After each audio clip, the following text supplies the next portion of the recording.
On a cold, rainy night, an ordinary family rescued a tiny raccoon from a dumpster, never imagining he would change their lives forever. Mischievous, yet astonishingly intelligent, Jasper's antics ranged from playful tricks to breathtaking acts of compassion. From laughter in the living room to tense confrontations with the authorities, his story grew into a legend of wit, wonder, and family. The rain had been steady all afternoon, the kind of cold Vermont drizzle that slides down your collar and makes the whole town smell like wet pine. Mark Reynolds pulled his truck behind the lakeside market to drop a box of donated paperbacks at the community shelf. He almost missed the sound at first. A faint, scratchy rustle from the row of dumpsters along the back fence. It wasn't a cat's cry or the snarl of a possum. It was smaller, softer, almost like a hiccup, wrapped in a squeak. He lifted the dented lid and leaned in. A soggy cardboard shoebox sat on top of a black trash bag. The lid was crooked. Inside, curled like a rain-soaked leaf, was a baby raccoon, eyes barely open, nose twitching at the smell of everything and nothing. The little thing was more shadow than animal, a bundle of wet fur with paws too small to mean much. Mark felt something tighten behind his ribs. "Hey there, partner," he said, voice low, as if whispering to a skittish student after class. "Who put you in the wrong place at the wrong time?" The kit shivered, which settled the question of what came next. Mark slid the shoebox into his jacket, tucking the lid beneath his chin. The tiny body was ice cold. When the kit made that hiccuping sound again, Mark heard his sons laugh in it. How Sam used to hiccup when he was a baby, surprised every time like it was a new trick the world was playing on him. By the time Mark pulled into their driveway, the rain had become a thin fog. The porch light glowed a soft yellow. Inside, the house smelled like Emma's chicken soup and wet wool. Sam was kneeling on the rug, building a castle of blocks that had a clear front gate and a completely unreasonable number of secret tunnels. He looked up as the door opened and saw the bulge under his dad's jacket. "What's that?" he asked, already halfway to his feet. "Don't know yet," Mark said, "but it's cold and needs help." Emma came in from the kitchen, wiping her hands on a towel. She took one look at the soggy shoebox, another at Mark's face, and sighed. "Please tell me you didn't bring home a skunk." Mark set the box down and lifted the lid a fraction. Two pewter-colored eyes blinked back. The tiny mask was unmistakable. "It's a raccoon," Sam breathed. "Dad, it's a baby raccoon." "It's trouble," Emma said, but her voice had softened. "Mark, we can't—" "We won't keep him," Mark said gently. "We'll warm him up and call Howard for advice. He'll know who to reach at Fish and Wildlife." "Howard's not God," Emma said, but she knelt anyway, holding out a careful hand. The kit sniffed her fingers with a delicate, damp nose. "Lord, you are a funny-looking thing." Sam had already fetched an old towel from the laundry basket. They lined a mixing bowl with the towel and made a nest by the fireplace, where the heat hummed and the blue pilot light flickered in its little window. Em set a kettle on, then decided the boy needed more than steam. She poured warm water into a mug and dipped a corner of the towel, wringing it out until it was just damp. She pressed it to the kit's fur, drying and warming, the way mothers have done since the world was new. The kit didn't fight. It watched. That was the strange part. It tracked each movement with patient interest, head tilting, eyes brightening by the minute. When the kettle clicked, the little creature turned its head toward the sound before any of them did. "Sharp," Mark said softly. "It needs a name," Sam said, which was not at all the same thing as saying they would keep it. Names make things stick, Emma murmured, but she looked at the kit and smiled despite herself. Let's not stick anything just yet, Howard called back as the rain finally quit. Mark's old friend, who taught animal cognition to undergrads down at the state college, asked a long string of questions and then narrowed his advice to one. Keep it warm, offer a few drops of diluted goat's milk from the co-op if it will take it, and plan to transport it to the rehab center first thing in the morning. Don't make it a pet, he said, not even in your head. After they hung up, Mark rummaged for the baby medicine dropper they kept from Sam's sniffly years. The kit sniffed the dropper tip and latched to it with surprising insistence, drawing the milk in slow, neat pulls. It paused between sips to study Mark's face, as if weighing both the gift and the giver. Look at those hands, Emma said, the tiny fingers spread around the glass bulb. When the dropper emptied, the kit pawed at it once. Then, deliberate as a watchmaker, tucked it into the fold of the towel, as if to save it for later. "Did you see that?" Sam whispered. They all saw it. None of them said what it felt like. The first click of a gear that had been waiting for a key. They should have left it alone then, let warmth and quiet do the work. But the kit seemed intent on some private mission. It wriggled free of the bowl, tottered across the hearth rug, and touched the iron edge of the fireplace with a little paw. Then it turned, scanned the room. An old teacher would recognize that look, the way a student glances across a board for patterns, and headed, of all places, for the low bookcase. "Careful," Mark said, putting out a hand without quite touching. The kit paused at the shelf where the remote controls lived, sniffed the row, and nudged until the smallest remote tipped forward. It hooked the rubber edge with its paw and brought it down, careful as a librarian. "What on earth?" Emma said, but she was smiling now. The kit pushed the remote toward Sam, who had been sneaking glances at his unfinished castle and the TV beyond it. Sam took the remote in both hands, mouth open. The kit blinked at him, unhurried and sure, like someone who has correctly read the room. They let the moment pass without turning the TV on. Too much noise, too much change. But something eased in all of them. The tiny thing had noticed the child's wish and made a suggestion. Call it instinct. Call it a trick of light. It felt like a choice. They named him, of course. You can't walk around a living room calling a creature it that long without giving in. When the rain started again, a soft tick at the window, Sam said, "What about Jasper? Like the stone Grandpa Joe keeps in that dish." "Jasper," Mark repeated. "Has some weight to it." Emma tried the name on quietly. Jasper lifted his head. "Well," she said, defeated and fond all at once. "That didn't take long." Grandpa Joe arrived 2 hours later with his single suitcase and his battered hat, having decided at breakfast that morning the spare room was better than the little apartment over the garage. He stood just inside the door and took in the scene, the bowl by the fire, the towel, the boy cross-legged on the rug, the tiny masked face, and did not smile. "Raccoons don't belong in living rooms," he said, setting his hat on the hook. "They belong in trees, getting into honest trouble."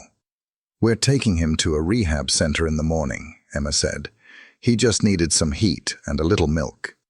"Good," Joe said, but he looked closer anyway. Jasper blinked at him, then made a small sound and reached one perfect hand to tug the corner of the towel up over his own back. It was a simple, practical gesture. Joe's mouth softened at the edges. Dinner was soup and buttered bread and quiet glances at the hearth. After dishes, Sam rebuilt his castle. Jasper watched from the bowl, eyes flashing warm gold in the firelight. When the boy couldn't find the last red block, Jasper slid from his nest, padded 3 uneven steps to the baseboard heater, and fished the block out with 2 tiny hands. He set it beside Sam, then climbed back into the bowl without looking for praise. "Not a pet," Emma said under her breath, almost to herself. "Not a pet," Mark echoed, though he laid another towel over the first and tugged it to just the right place, the way you do when you've learned a person's habits in a single day. They slept light. Rain on the roof, the hush of the house learning a new rhythm. At first light, Jasper stirred and stretched and made a quiet chirr that felt like a question. Mark carried the bowl to the sliding glass door and cracked it an inch to let the smell of wet leaves in. The little raccoon lifted his face to the damp air, as if memorizing it. "Morning, partner," Mark said. "One day and you already know where the good air is." Jasper put his small hand against the glass, palm to palm with Mark's. If anyone had asked them later, when the neighbors started whispering, when the videos started spreading, when men with badges came to the door, when they first knew this story was going to be different, they would have said it was that moment by the glass. The rain, the cold, the thin skin between outside and in, a tiny hand, warm now, choosing to touch and to stay. The first week with Jasper was a blur of damp towels, makeshift bottles, and whispered decisions made in the half-light of the living room. What began as an emergency rescue turned, almost without anyone saying it, into the beginning of something else. Every morning, Jasper woke before the sun, stretching his tiny arms like a gymnast, rolling onto his back as though inviting the day to get on with it. Sam thought it was the funniest thing he had ever seen.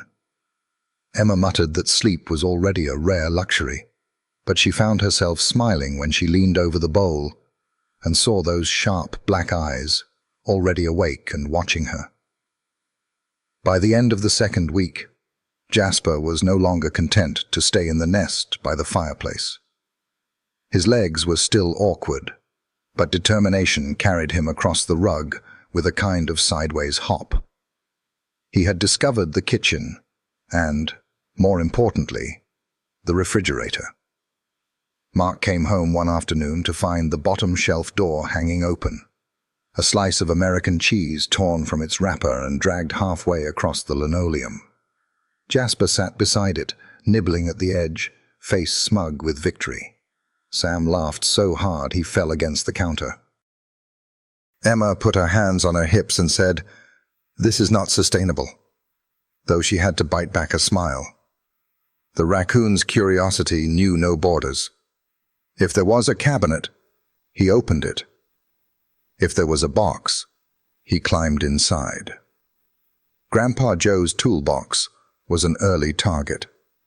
Jasper pried it open, shuffled through sockets and screws, and paraded around with a measuring tape like a trophy. Joe grumbled that the creature had no respect for order, but when Jasper tugged the tape out to exactly 1 foot and tapped the metal tip against Joe's boot, the old man gave a short laugh he quickly disguised as a cough. Evenings grew louder. Jasper learned the sound of the cereal box being shaken and came running as if summoned by a dinner bell. He tried to pour himself a handful once, scattering cornflakes across the rug in a golden spray. Sam clapped while Emma fetched the broom. "He's trouble with a capital T," she said. But then Jasper surprised them all by scurrying off, only to return dragging the dustpan from under the sink. He dropped it at Emma's feet like an apology. Emma froze, broom in hand, and then let out a long breath. "Well, I'll be," she said softly. One Saturday morning, as autumn sharpened the air outside, Mark heard Sam shouting from the den. He rushed in, worried, only to find Jasper balanced on the arm of the couch, pawing at the television remote. Sam had been begging to watch cartoons, but Emma had said no until chores were done. Jasper, apparently disagreeing, had managed to press the correct button and flip to the channel on his own. The screen flickered with bright colors and loud laughter. Sam whooped. Jasper sat back on his haunches, and both looked at Mark with the wide-eyed innocence of conspirators caught in the act. Mark shook his head, but couldn't stop the chuckle rising in his throat. "Don't encourage him," Emma warned, standing in the doorway. "That little bandit is already running the household." But even she softened when Jasper, noticing the glare of morning sun on Joe's face where he dozed in his chair, climbed the curtain and tugged it closed with both tiny hands. The old man stirred, blinked, and muttered, "Thanks, kid," before drifting back into sleep. For once, no one corrected him for calling a raccoon kid. The neighborhood began to take notice. Mrs. Parker, who lived 2 doors down and made it her business to know everyone else's, saw Jasper from her porch one Tuesday. The Reynolds trash bins had been rolled to the curb, perfectly aligned, lids secured, though Mark hadn't touched them. Mrs. Parker swore she spotted a striped tail disappearing through the side gate a moment before. She mentioned it at the grocery store, voice pitched for maximum drama, and within a week, half the town seemed to know that the Reynolds family had a trained raccoon. Emma bristled at the word trained. "He's not trained. He just figures things out." Jasper seemed to sense the attention. He posed in the window as children rode by on their bikes, one paw pressed to the glass like a celebrity acknowledging fans.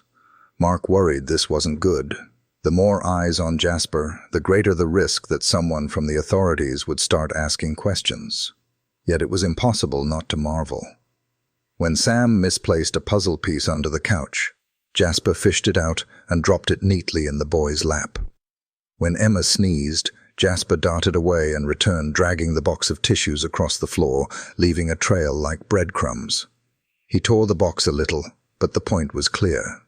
Joe remained skeptical, and his mutterings about "wild is wild" filled the evenings like background static.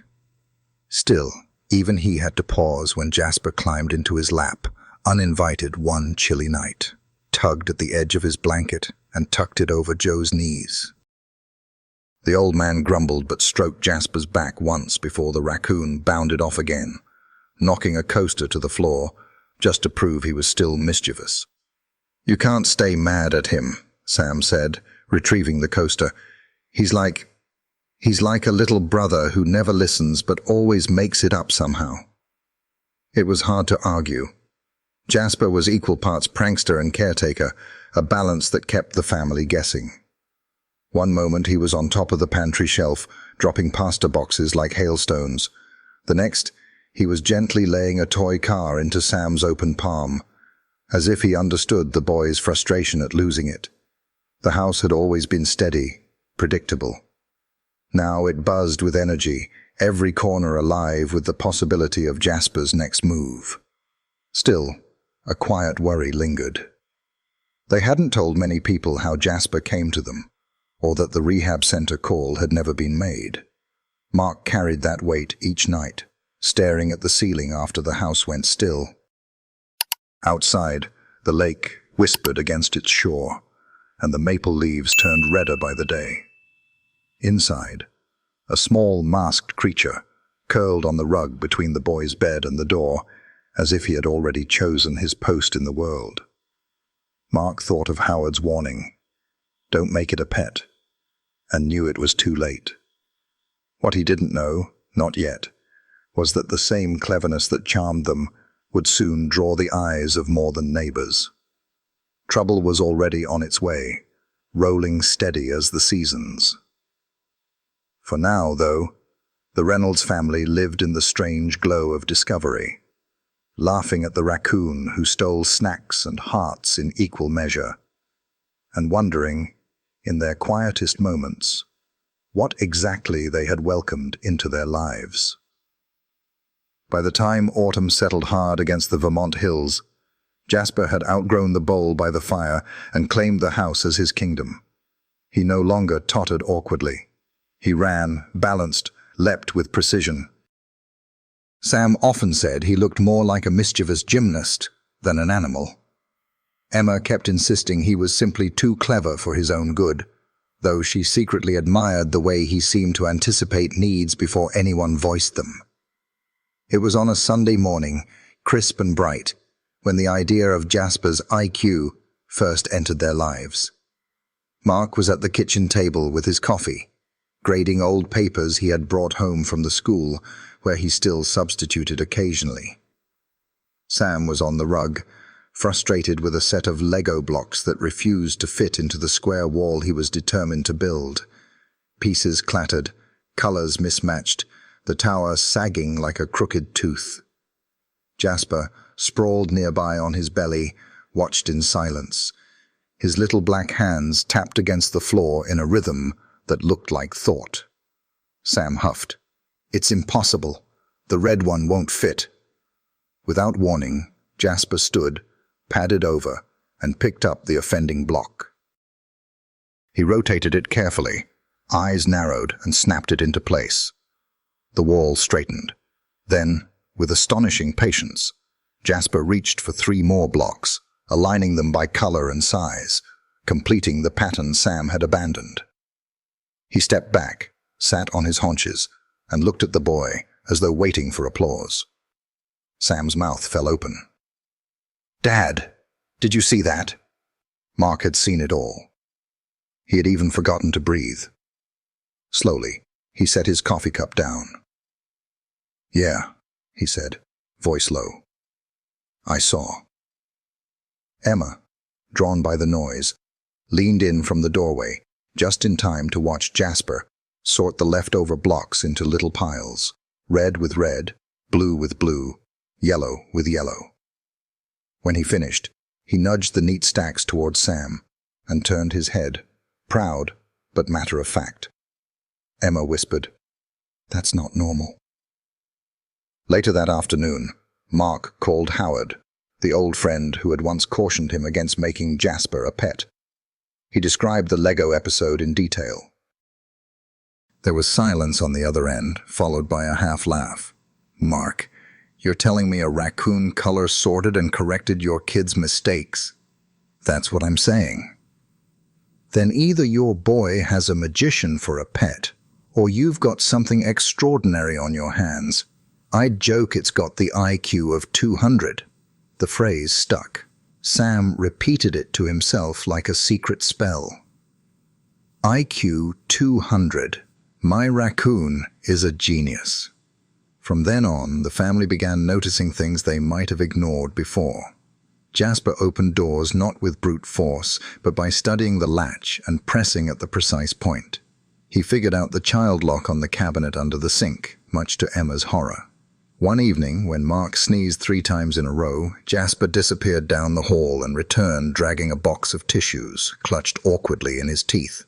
He dropped it at Mark's feet, sat back, and sneezed himself in what felt suspiciously like a joke. Joe, however, remained the skeptic.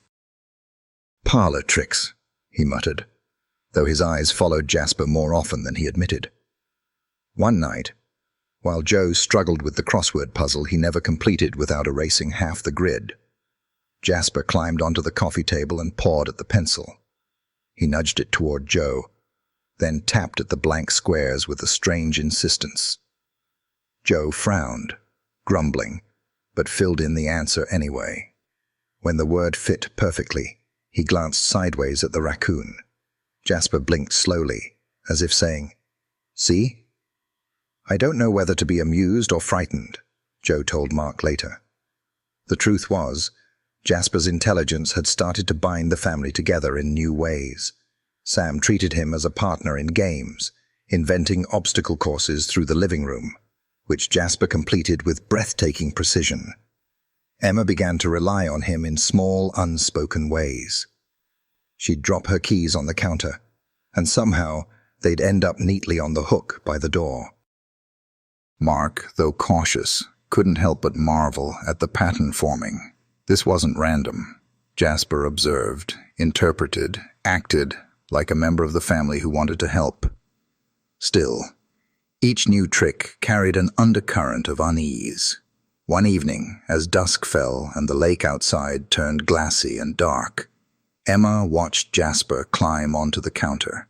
He pressed the microwave buttons one by one until the digital clock displayed the correct time. She had reset it earlier after a power outage, but left it blinking. Now it glowed steady, correct. Jasper hopped down, tail flicking with satisfaction. Emma turned to Mark, her face pale. "This is beyond cute," she said softly. "This is unsettling." The next day, Sam's friend Owen came over after school. The boys dumped a jigsaw puzzle across the table, a mess of sky blue and edge pieces. Jasper padded over, watched, then carefully separated the edge pieces into a tidy pile. Owen gasped. "It's like he's smarter than us." Sam grinned proudly. "He is. My raccoon has an IQ of 200. That line traveled.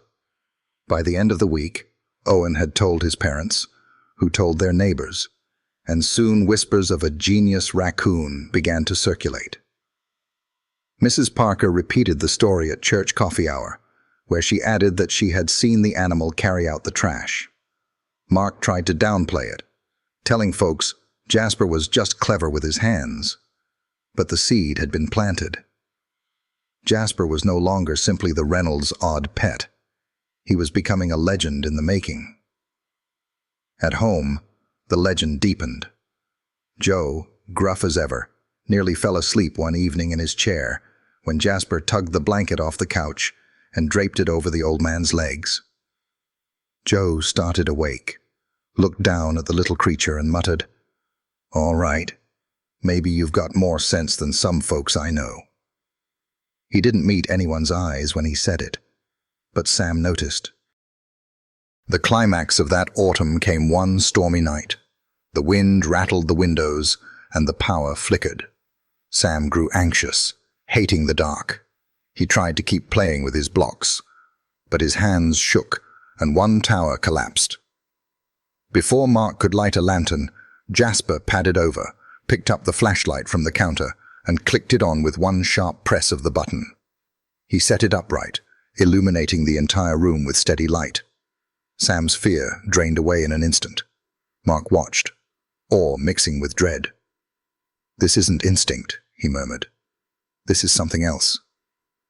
The family sat together, storm outside raging, light steady on the table, and Jasper perched like a sentinel, eyes gleaming. They all felt it, the thrill of wonder, the edge of unease, and the certainty that their lives had changed.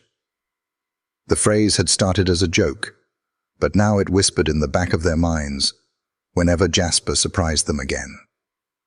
I-200 Kerke. A genius in the shape of a masked little trickster living in their home. And as the storm lashed against the windows, Joe spoke the thought none of them dared to voice. "If folks beyond this house learn what he can do, we won't be the ones deciding what happens to him." No one answered. The only sound was the steady rain, and beneath it, the soft scratch of Jasper's claws as he rearranged the puzzle pieces on the table, humming his own kind of logic in the dim light. By early November, the air had sharpened, and the first frost had rimmed the lake with silver. The Reynolds house, once steady and predictable, had become a theater of Jasper's antics. The raccoon had grown from a damp scrap of fur in a shoebox into a strong, nimble creature, with a mind that refused to be ignored. Every day seemed to carry a new story. And like most stories, it didn't take long for the neighborhood to get wind of it. It began with the trash bins. One chilly Tuesday morning, Mark walked out to the curb and found the bins already lined up in perfect order, lids shut tight. He frowned because he hadn't touched them yet. Sam giggled when Jasper padded through the side gate, tail flicking like a flag, and scrambled back into the yard with the air of a completed mission. Mark shook his head, but he couldn't hide his smile. "You've got initiative, I'll give you that." What Mark didn't notice was the eyes across the street. Mrs. Parker, whose curtains twitched more than the wind itself, had been watching. She was a woman who considered information a kind of currency, and she never let a coin slip away. The next day, at the grocery store, she leaned over the tomatoes and whispered to another neighbor, "That family's got a raccoon that takes out the trash with his own 2 hands. I swear it." By the weekend, whispers had turned into full conversations. A few children biked past the Reynolds house slower than usual, hoping to catch a glimpse of the trained raccoon. Emma bristled at the word every time she overheard it. "He's not trained," she told Mark. "He just observes and acts. It's different." One afternoon, as the sun dipped early and the air carried the smell of wood smoke, Mrs. Parker marched up the walk with a plate of cookies. She claimed it was a neighborly gesture, but her eyes darted over every window, every corner of the porch.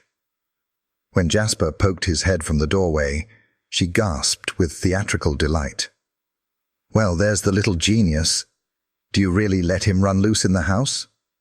Emma forced a smile.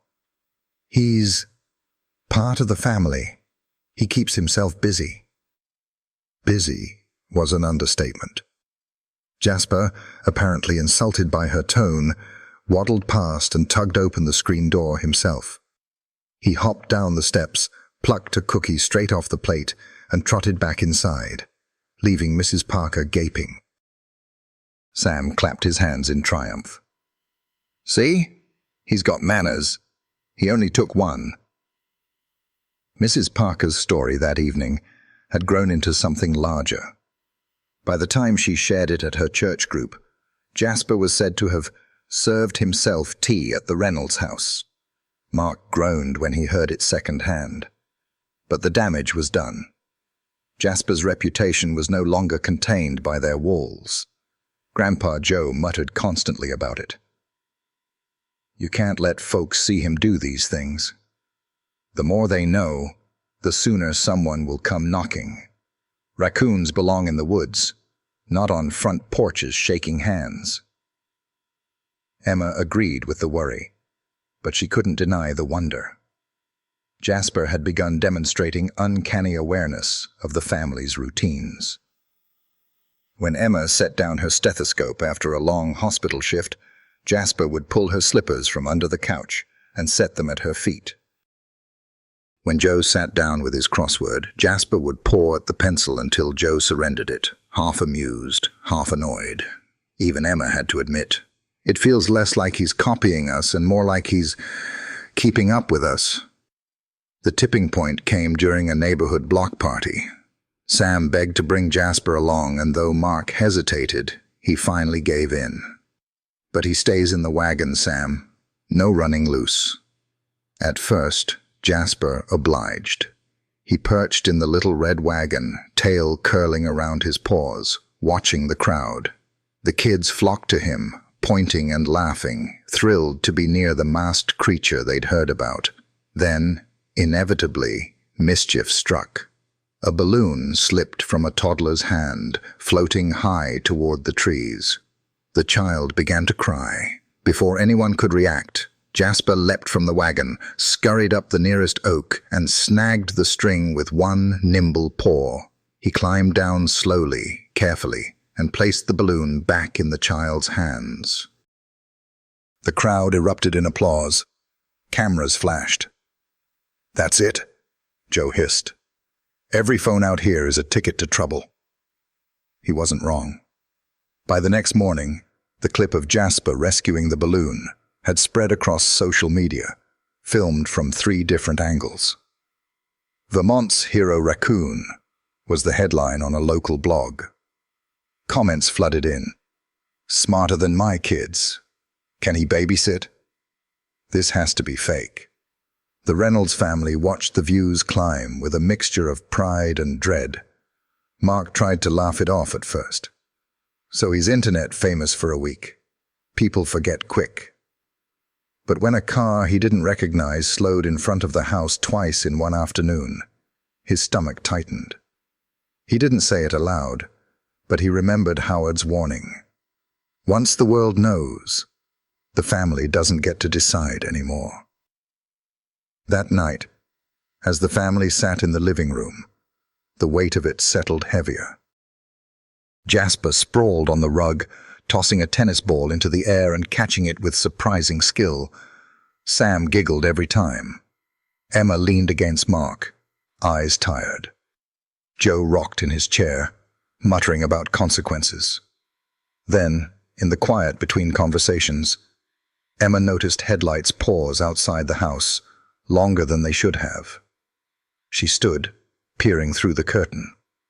A dark sedan idled at the curb, windows reflecting nothing. After a long moment, it rolled away. Emma turned back to Mark, voice low. "They're watching." Jasper, perhaps sensing the tension, stopped his game with the ball. He padded over to Joe's chair, tugged at the blanket draped over the armrest, and pulled it across the old man's knees. Joe looked down at the little creature, his expression softening in spite of himself. "You may be smarter than most, kid," he said gruffly, "but smarts attract eyes. And I don't know if this family is ready for all of them." The room fell quiet again, except for the crackle of the fire and the steady patter of Jasper's claws as he settled back onto the rug. Outside, the town buzzed with stories. The internet hummed with fascination, and the Reynolds family felt the circle of their private world shrink a little more. What none of them said aloud was the truth they all sensed. Jasper's cleverness, once a secret delight, had become something bigger than them, and the bigger it got, the harder it would be to keep him safe. The first snow had not yet come, but the Vermont nights had grown sharp and restless. By December, the Reynolds family had settled into a rhythm with Jasper, though settled was a loose word for a house that never quite knew what the raccoon would do next. He had become both a joy and a worry, a little shadow that filled every corner of the house with possibility. Yet beneath the laughter, an uneasiness threaded through the family. The video of Jasper rescuing the balloon had traveled further than they ever imagined. People at the grocery store whispered. Strangers slowed their cars at the curb, and more than once, Emma noticed the same dark sedan parked half a block away at odd hours. One night in early winter, the unease turned real. It was a Thursday evening, and Emma had just come home from her late hospital shift. She set her bag down, kissed Sam on the head, and sank into the couch with a sigh. The house smelled of stew and wood smoke. Mark was washing dishes, humming softly. Grandpa Joe dozed in his chair, the crossword slipping from his lap. For a moment, it felt safe. Jasper, however, was restless. He darted from the kitchen to the hall and back again, ears twitching. Sam followed him, laughing, until the smell hit them. A faint, acrid bite of something burning. At first, Mark thought it was a neighbor's fireplace, but then he saw the thin thread of smoke curling from under the kitchen door. "The pot!" Emma cried, springing up. In the rush of the evening, she had left a saucepan on the back burner, flame low but steady. Now the oil inside had begun to smoke. Before anyone could react, Jasper scrambled up the counter, tail thrashing. His little hands slapped at the microwave, then darted to the wall where the red emergency switch for the smoke alarm was mounted. Mark had installed it years ago after a student's science project demonstration had gone wrong in his garage. They had never used it. Jasper pressed the switch. The alarm shrieked through the house, sharp and unignorable. Sam clapped his hands over his ears, but Mark was already yanking the pot from the stove and dousing it in the sink. Emma opened windows, coughing at the haze. Within minutes, the wail of sirens answered the alarm. The fire truck pulled up with a roar of lights. Neighbors spilled onto their porches. 2 firefighters strode inside, expecting the worst. only to find a scorched pan in the sink and a family wide-eyed around the kitchen. And in the middle of it all, Jasper sat upright on the counter, chest puffed, as if he had been the one to summon the cavalry. "He set off the alarm," Sam blurted proudly. "He saved us." The firefighters exchanged a look. One crouched down, squinting at the raccoon. "You telling me this little guy pulled the switch?" Emma's cheeks flushed. He notices things. He's quick." The younger firefighter shook his head with a grin. "Smarter than most teenagers I know." But outside, cameras were already clicking.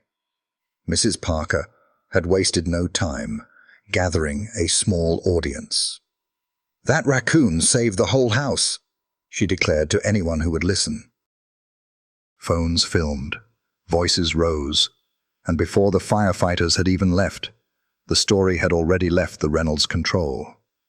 Later that night, after the neighbors had drifted home and the house smelled faintly of smoke and embarrassment, Mark sat at the kitchen table, staring at the silent alarm switch. Jasper was curled on the rug, Sam's arm draped protectively across him. Emma washed dishes slowly, her back tense. Joe, awake now and unusually quiet, finally spoke. "This won't blow over," he said. "Not this time. Too many eyes. Too many stories." Emma dried her hands on a towel. "What do you mean?" "I mean," Joe said, "we just watched that animal save us from a fire. And so did half the neighborhood. Folks will talk. The story will travel. And someone with a badge or a title will come asking questions we can't answer." Mark rubbed his temples. "We can keep him inside. Limit what people see." Joe shook his head. "You can't hide genius. Not forever." That night, Mark lay awake beside Emma, listening to the wind push against the windows. Jasper padded softly through the hall, as if checking on each of them before settling by Sam's door. The boy slept with a smile, secure in the knowledge that his strange companion would guard the night. But Mark's heart was heavy. Every act of Jasper's brilliance tied them closer together and painted a larger target on their home. The following days proved Joe right.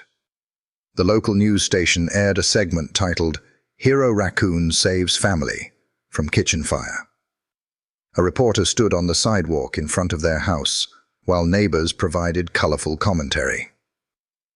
Emma groaned when she saw Mrs. Parker on screen, declaring, "I've lived here 30 years, and I've never seen anything like it. That raccoon belongs in the record books." Within hours, their phone began ringing with reporters, animal lovers, and more than one eccentric claiming they could train Jasper to perform in shows. Mark declined them all, but the calls left him shaken. The family had become unwilling guardians of a secret that was no longer secret at all. Jasper, for his part, seemed unconcerned. He continued his mischief, tugging laundry from baskets, stealing pens from Emma's work bag, prying open the cookie jar, and somehow managing to leave the lid exactly as it was so no one would notice until half the cookies were gone. Yet, between the tricks, were moments that stopped them cold. He fetched Joe's reading glasses when the old man squinted at his crossword. He pulled Sam's blanket higher when the boy rolled in his sleep. He even pawed at Emma's phone one evening until she noticed a text from the hospital she had missed. It was as though he lived with one foot in comedy and the other in care. But the shadow lingered. One evening, as Mark carried firewood in from the porch, he noticed the dark sedan again, parked under the street lamp with its lights off. He stood still, log heavy in his arms, staring until the car rolled away. He didn't mention it, but Emma saw the worry in his face. That night, Joe broke the silence. "They'll come," he said simply. "Sooner or later, they'll come." No one argued. The family sat in the quiet, fire crackling low, and Jasper hopped onto the coffee table. He picked up the fallen crossword pencil and placed it gently in Joe's lap, as if reminding him that life, for the moment, was still ordinary enough to keep filling in the blanks. Yet, outside, beyond the safe glow of the windows, the story of the genius Raccoon was spreading wider, and the circle of safety was closing in. The Reynolds family knew it. Even Jasper seemed to sense it. Mischief glimmered in his eyes still, but when he pressed his small hand to the glass that night, it felt less like play and more like a promise. He would stand watch, even as the world gathered closer to their door. By January, the lake was frozen hard, the sky heavy with grey, and the Reynolds family lived with a knot of tension that never quite untied itself. Jasper still filled the house with mischief, sliding across the kitchen floor on Emma's baking pans, hiding Mark's reading glasses, only to return them with a triumphant chirp. But the weight of being watched hung over them.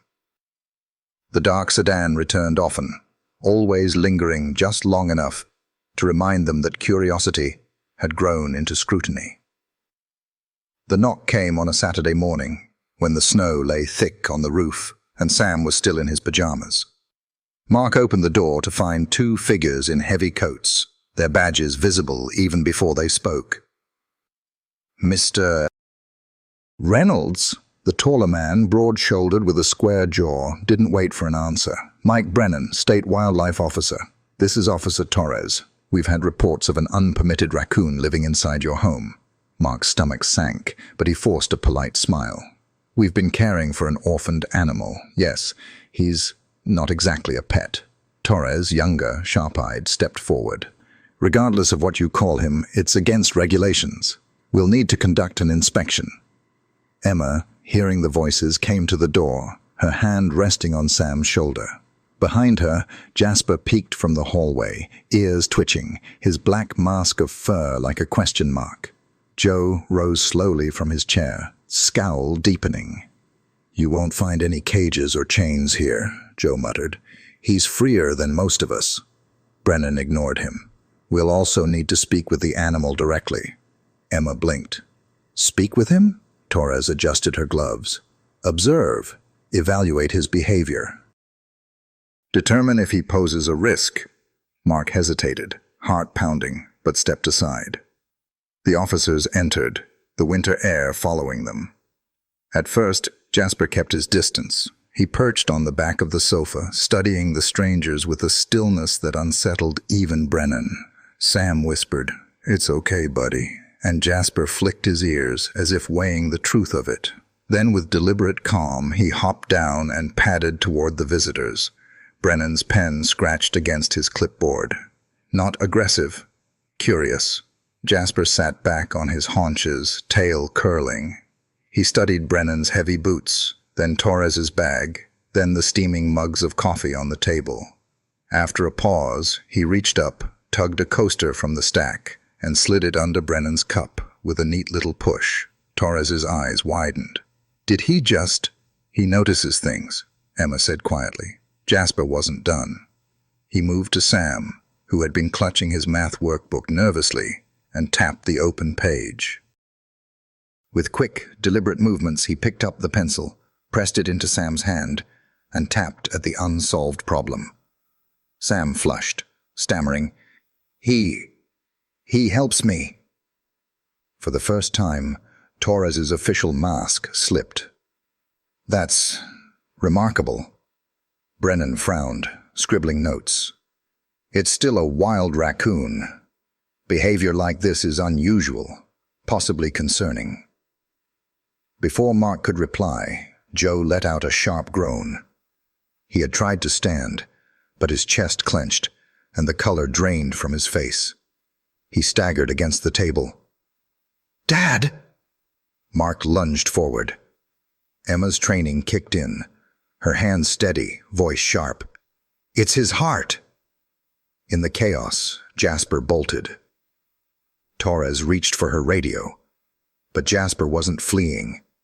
He darted to the side cabinet, scrabbling at the handle until it opened.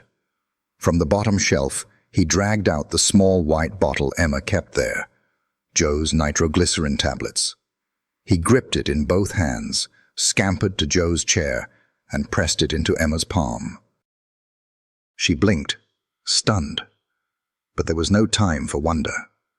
She slipped a pill under Joe's tongue, supporting him as his breathing steadied. Slowly, the tension in his body eased. His eyes opened, meeting Jasper's.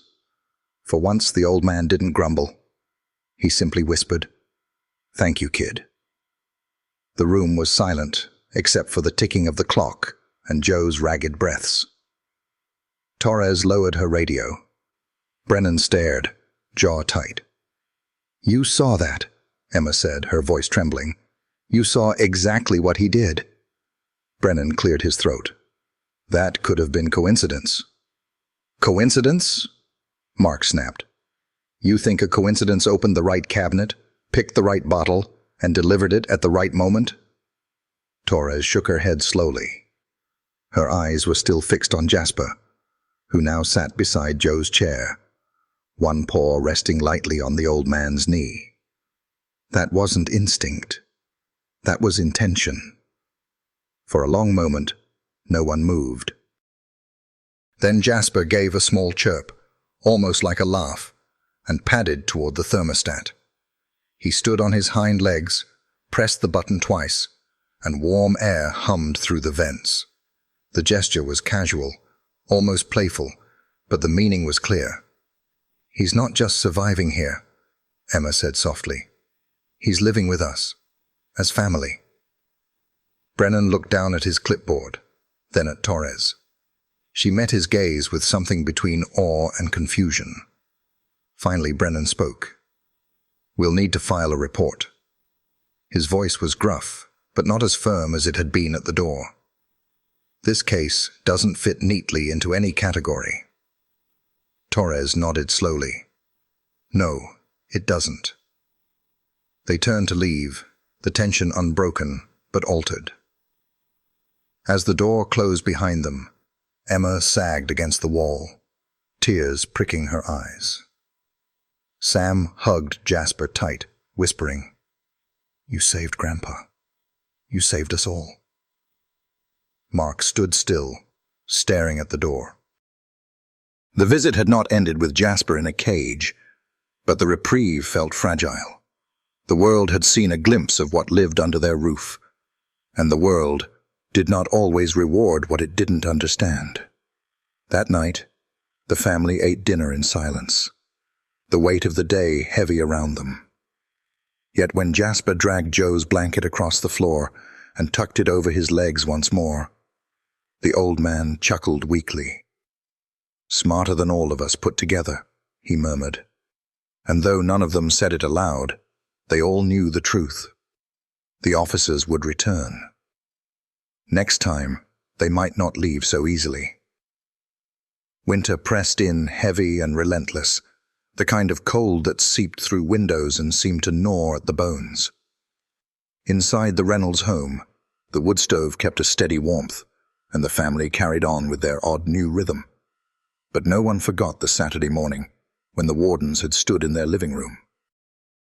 The memory of Joe's heart faltering, Jasper's quick sprint to the medicine cabinet, and the stunned faces of Brennan and Torres hung in the air like frost. For days afterward, the family spoke little of it, as though silence could make the threat dissolve. Mark shoveled snow, Emma stitched extra shifts at the hospital, Sam focused on school, and Joe insisted on finishing his crossword puzzles despite trembling hands. But at night, when the house settled, all of them watched the windows, as if expecting headlights to return. Jasper, however, carried no such weight. Mischief was his balm.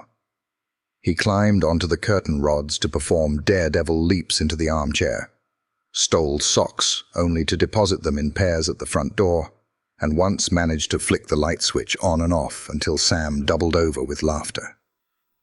But then, almost in the same breath, he'd pad to Joe's chair and tuck the pencil back into his hand, or bring Emma's phone, when it buzzed across the counter.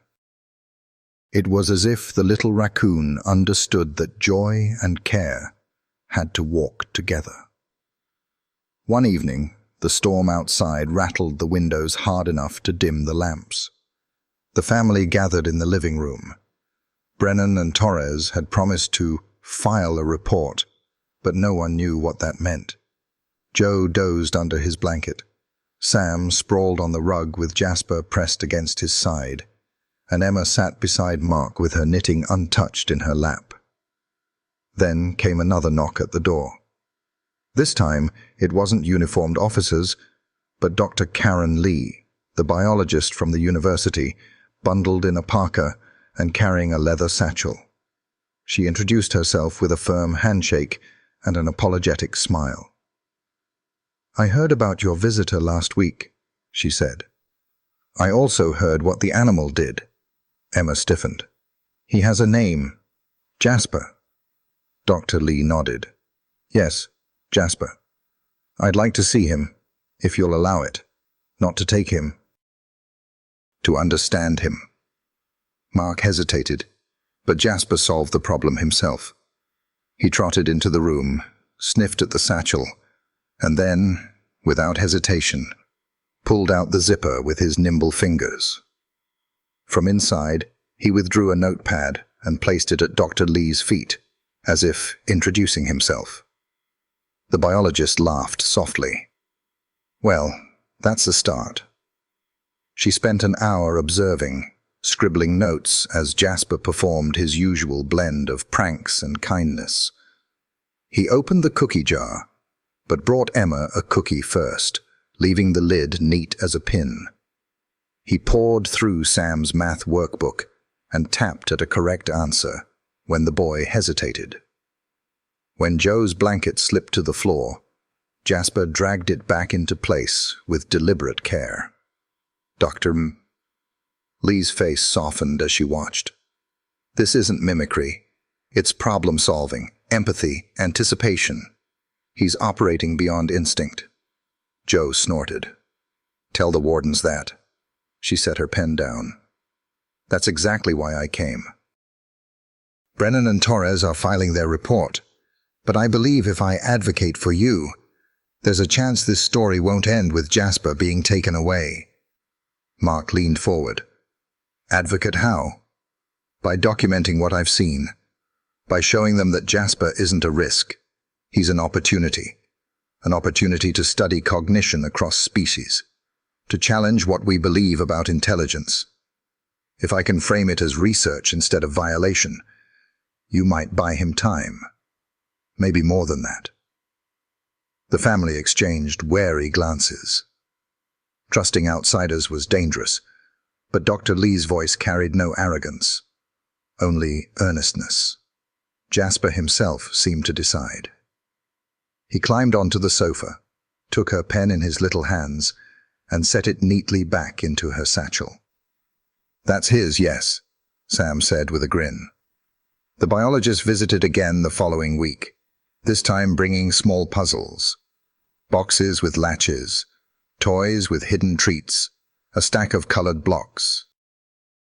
Jasper solved them one after another, sometimes with flair, sometimes with startling speed.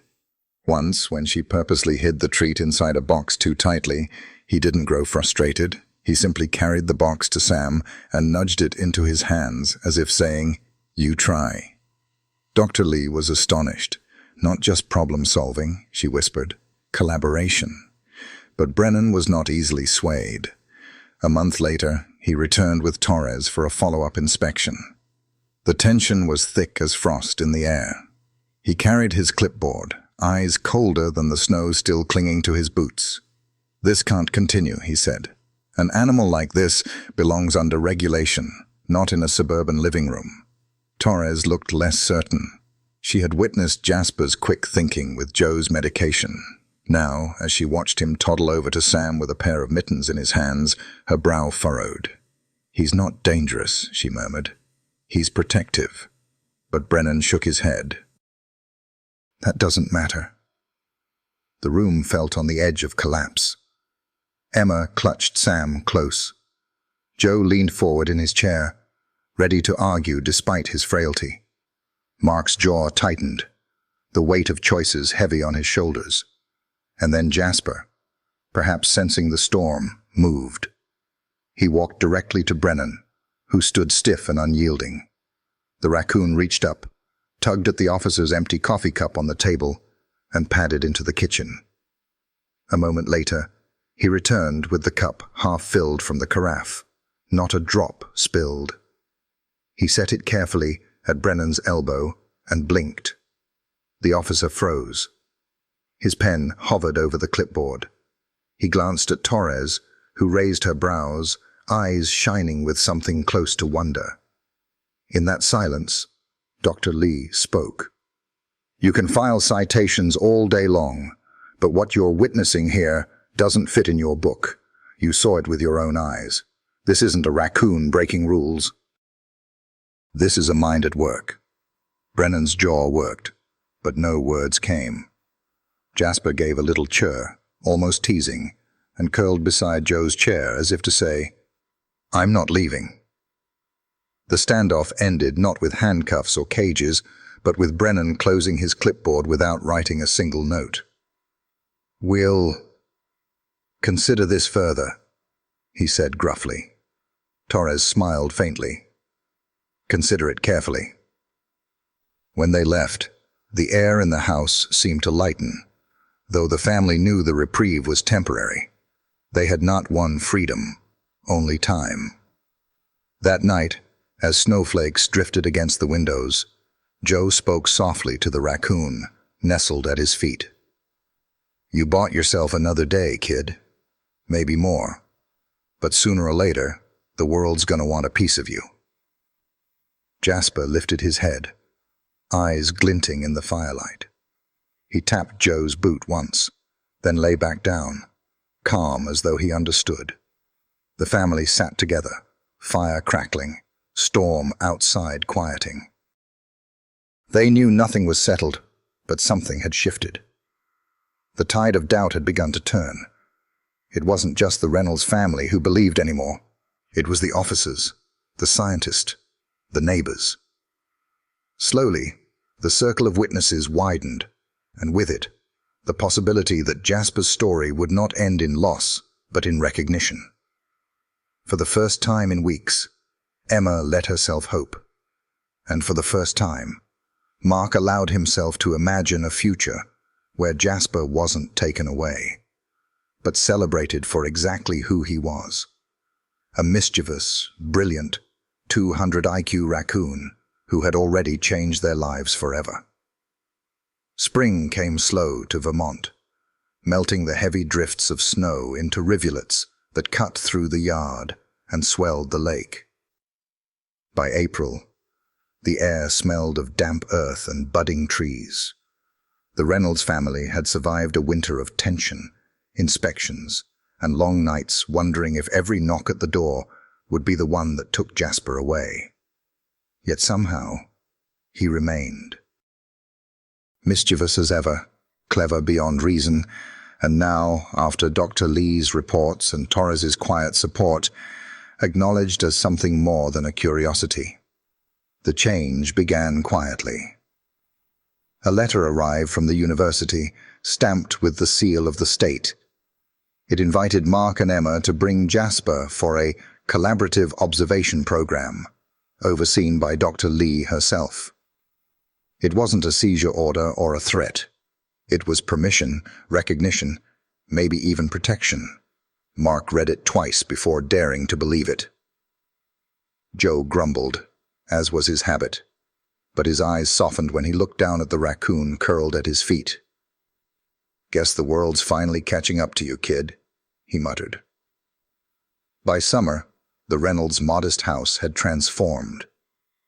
The living room, once filled with quiet evenings and crosswords, now held low shelves of puzzles, blocks, and child-sized experiments. Graduate students came in pairs, sitting cross-legged on the floor, while Jasper performed feats that left them shaking their heads. He sorted colors, recognized symbols, even tugged at the right drawer when Emma asked for her knitting, But he was no lab specimen. He was still Jasper, stealing cookies, hiding pencils, flicking light switches when the family least expected it. Sam took the changes in stride. "He's famous now," the boy told his classmates, "but he still sleeps in my room." And it was true.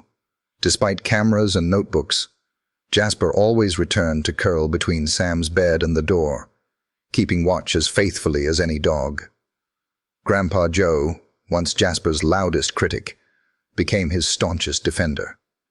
He lectured students who forgot to close the gate, scolded a reporter who tried to call Jasper just an experiment, and proudly wore a cap embroidered with Jasper's name.